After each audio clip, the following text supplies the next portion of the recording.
hello everyone আজিৰ ভিডিঅ'টোত আমি বাস্তৱ সংখ্যাৰ বিষয়ে আলোচনা কৰিম তোমালোকে এটা ডায়াগ্ৰাম দেখিবলৈ পাইছা এই ডায়াগ্ৰামৰ সহায়ত আমি জানিবলৈ চেষ্টা কৰিম কোনটো সংখ্যা কি ধৰণে নামকৰণ কৰা হয় প্ৰথমতে ইয়া চাবলৈ পাইছা বাস্তৱ সংখ্যাক দুটা ভাগত ভাগ কৰা হয় পৰিমেয় সংখ্যা আৰু অপৰিমেয় সংখ্যা তাৰ পিছত অপৰিমেয় সংখ্যা ইয়াতে ক্লোজ হৈ গল আৰু ইয়াৰ ভাগ শ্ৰেণী বিভাজন হোৱা নাই পৰিমেয় সংখ্যাৰ দুটা শ্ৰেণী বিভাজন কৰা হৈছে খণ্ড সংখ্যা আৰু অখণ্ড সংখ্যা খণ্ড সংখ্যাৰ ইয়াতে আৰু তিনিটা ভাগ আছে সেই বিষয়ে আমি আলোচনা কৰিম তোমালোকে ভিডিঅ'টো গোটেই চাবলৈ চেষ্টা কৰিবা মই ইয়াত বেসিক কনসেপ্ট ক্লিয়াৰ কৰিবলৈ চেষ্টা কৰিম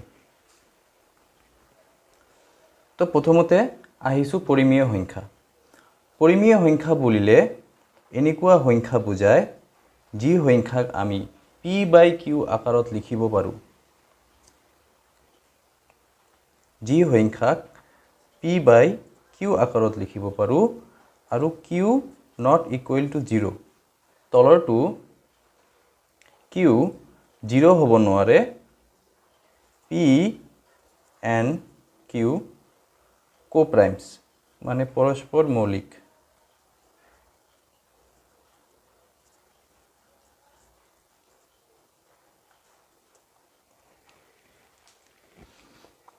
পৰিমেয় সংখ্যা হ'বলৈ দুটা কন্ডিশন আছে p/q আকাৰত হ'ব লাগিব q 0 হ'ব নোৱাৰে আৰু p আৰু q পৰস্পৰ মৌলিক হ'ব লাগিব পৰস্পৰ মৌলিক সংখ্যা যদি বুজি পোৱা নাই মই বেলেগ এটা ভিডিও বনাই দিম চাই লবা তো ইয়াতে চোৱাচোন এটা বক্স আছে বক্সৰ ভিতৰত কেইবাটা নাম্বাৰ মই লিখিছো কোনটো নাম্বাৰ কি হয় ক'ব পাৰিবা নেকি -67 আছে 5/3 আছে 2/5 আছে -3 আছে 1 আছে √2 আছে ইয়াৰ পিছত আছে 2.101001110 ইয়াৰ পিছত কি হয় আমি নাজানো ঠিক আছে তেতিয়া হলে সোয়া ইয়াতে আমি প্ৰথমত আলোচনা কৰিছিলো পৰিমেয় সংখ্যা আৰু অপৰিমেয় সংখ্যা পৰিমেয় সংখ্যা কি হয় যাক আমি p/q আকাৰত লিখিব পাৰো আৰু q 0 হ'ব নোৱাৰে সংখ্যা কি হ'ব যাক আমি p/q আকাৰত লিখিব নোৱাৰো যেনেকুৱা উদাহৰণ স্বৰূপে √2 তাৰ পিছত এই সংখ্যাটো 2.0101010 এই দুটা সংখ্যা আমি p/q আকাৰত লিখিব নোৱাৰো ইয়াৰ বিষয়ে আমি পিছত আলোচনা কৰিম ইয়াত অকল পৰিমেয় সংখ্যা ৰেশনাল নম্বৰ পৰিমেয় সংখ্যাৰ বিষয়ে আলোচনা কৰিম এতিয়া মই তলফাললৈ আহিছো ইয়াত এটা সংখ্যা ৰেখা বনাইছো ইয়াৰ পৰা আৰম্ভ কৰো ইয়াতে সোয়া তোমালোকে সংখ্যা ৰেখা পঢ়ি আহিছা সংখ্যা ৰেখাত কি হয় মিডিলত 0 থাকে ৰাইট সাইডত ধনাত্মক সংখ্যাবিলাক থাকে আৰু লেফট সাইডত ঋণাত্মক সংখ্যাবিলাক থাকে তো 0 1 2 3 4 এনেকৈ গৈ থাকিব আৰু -4 -5 -6 এনেকৈ বাঢ়ি থাকিব to n নম্বৰলৈকে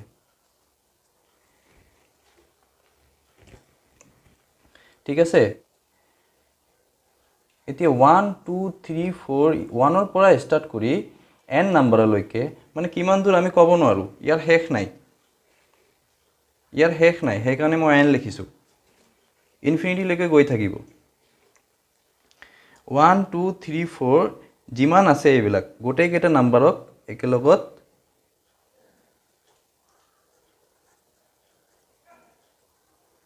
স্বাভাৱিক সংখ্যা বুলি কোৱা হয়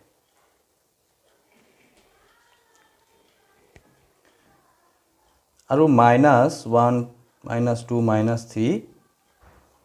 এপিকে বাঢ়ি গৈ থাকিব ইয়াৰো শেষ নাই ইয়াক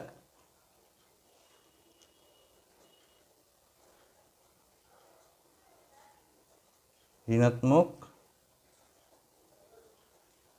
অখণ্ড সংখ্যা স্বাভাৱিক সংখ্যাক ধনাত্মক অখণ্ড সংখ্যা বুলিও কোৱা হয়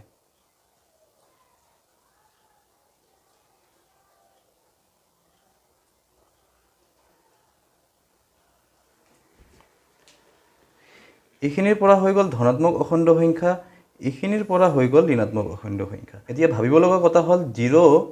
ধনাত্মক নে ঋণাত্মক মনত ৰাখিবা 0 ধনাত্মকো নহয় ঋণাত্মকো নহয় 0 এটা অখণ্ড সংখ্যা কিন্তু 0 ধনাত্মক অখণ্ড সংখ্যা নহয় ঋণাত্মক অখণ্ড সংখ্যা নহয় আকৌ স্বাভাৱিক সংখ্যা 1 ৰ পৰা ষ্টাৰ্ট হয় 1 ৰ লগত যদি আমি 0 টো এড কৰি দিও তেতিয়া হলে এটো হৈ যাব পূৰ্ণ সংখ্যা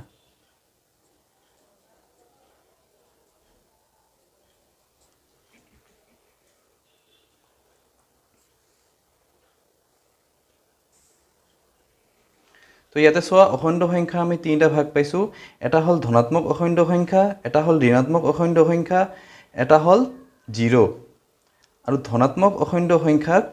স্বাভাৱিক সংখ্যা কোৱা হয় 0 আৰু ধনাত্মক অখণ্ড সংখ্যাক একেলগে পূৰ্ণ সংখ্যা বুলি কোৱা হয় অখণ্ড সংখ্যা বুজি পাইছা এতিয়া খণ্ড সংখ্যা অখণ্ড সংখ্যাৰ একদম বিপৰীতে হয় খণ্ড সংখ্যা অখণ্ড সংখ্যা মানে যিবোৰ সংখ্যা খণ্ড নহয় যিবোৰ সংখ্যা ধৰি লোৱা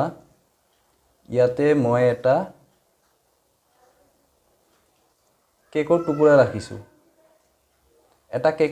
ৰাখিছো তো এইটো এটা অখণ্ড সংখ্যা হ'ব ইয়াক আমি অখণ্ড সংখ্যাৰে চিহ্নিত কৰিম আৰু এটা যদি কেকৰ টুকুৰা ৰাখি দিও তেতিয়া হলে কেইটা টুকুৰা হ'ব দুটা আৰু এটা যদি ৰাখি দিও তেতিয়া হলে তিনিটা হ'ব কিন্তু ইয়াতে যদি মই এটা কেকৰ টুকুৰা লৈছো ইয়াক তিনি ভাগ কৰিছো তাৰ পৰা এভাগ খাইছো কেইটা থাকিব তিনিটা ভাগৰ পৰা দুটা ভাগ থাকিব কিন্তু এটা সম্পূৰ্ণ হ'ব নেকি সম্পূৰ্ণ কেকটো নাই সম্পূৰ্ণ কেকৰ এটা অংশহে আছে তেতিয়া হলে ইয়াক আমি লিখিম 2/3 এইটোৱে হল খণ্ড সংখ্যা আকৌ আৰু এটা উদাহৰণে বুজাইছো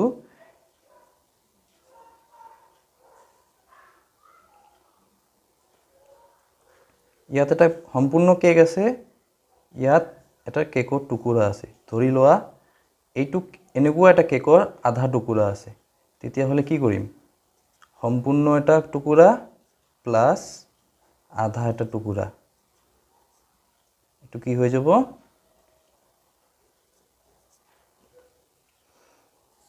এটো হৈ গল খণ্ড সংখ্যা ইয়াতে চোৱাচোন খণ্ড সংখ্যা কি আছে 5/3 2/5 আৰু অখণ্ড সংখ্যা 4 1 -3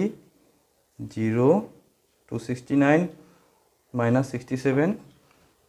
এতিয়া কৰিব পাৰিছো চিনাক্ত যিবোৰ সংখ্যা সম্পূৰ্ণ নহয় সেইবোৰ সংখ্যা খণ্ড সংখ্যা আৰু যিবোৰ সংখ্যা সম্পূৰ্ণ সেইবোৰ সংখ্যাক আমি অখণ্ড সংখ্যা বুলি কওঁ খণ্ড সংখ্যাক ভগ্নাংশ বুলি কোৱা হয় ফ্ৰেকশনছ ইংলিছত কোৱা হয় উভতি আহিছো পৰিমেয় সংখ্যাৰ ওপৰত এতিয়া তোমালোকক কোনবা যদি হুধে 1 অখণ্ড সংখ্যা নে খণ্ড সংখ্যা তোমালোকে ক'ব পাৰিবা যে 1 এটা অখণ্ড সংখ্যা আকৌ যদি হুধে 1 অখণ্ড সংখ্যা নে পৰিমেয় সংখ্যা তেতিয়া হলে কি কবা 1 এটা পৰিমেয় সংখ্যা হয় কাৰণ পৰিমেয় সংখ্যাৰ শ্ৰেণী বিভাজনৰ পৰা আমি এইবিলাক সংখ্যা পাইছো 3/2 এটা পৰিমেয় সংখ্যা হয় 1 এটা পৰিমেয় সংখ্যা হয় -2 এটা পৰিমেয় সংখ্যা হয় তেনেকৈ 0 এটা পৰিমেয় সংখ্যা হয় ইয়াতে তোমালোকে হুদিব পাৰা পৰিমেয় সংখ্যাৰ ডেফিনেশন আছিল p/q তো ইয়াক আমি p/q ত লিখিব পাৰিম নে 1 2 3 4 ক আমি কেনেকৈ লিখিব পাৰো 4/1 লিখিব পাৰো 4 আৰু 4/1 লিখিব পাৰো সেম ইয়াতে সব কন্ডিশন দুটা এপ্লাই হয় নে নাই 4 ক আমি p/q আকাৰত লিখিছো আৰু q not equal to 0 এটো 0 হৈ আছে নেকি 1 হৈছে তেতিয়া হলে এতিয়া বুজিবলৈ পাইছা যে পৰিমেয় সংখ্যা কি খণ্ড অখণ্ড সংখ্যা কি আৰু স্বাভাৱিক আৰু পূৰ্ণ সংখ্যা কি আজিৰ ভিডিও ইয়াতে সামৰিছো যদি তোমালোকৰ কিবা মনত কোৱেশ্চনছ আছে ডাউটছ আছে তেতিয়া হলে কমেন্ট বক্সত কমেন্ট কৰিবা মই তোমালোকৰ কাৰণে হেইটো টপিকৰ ওপৰত বেলেগকে ভিডিও বনাই দিম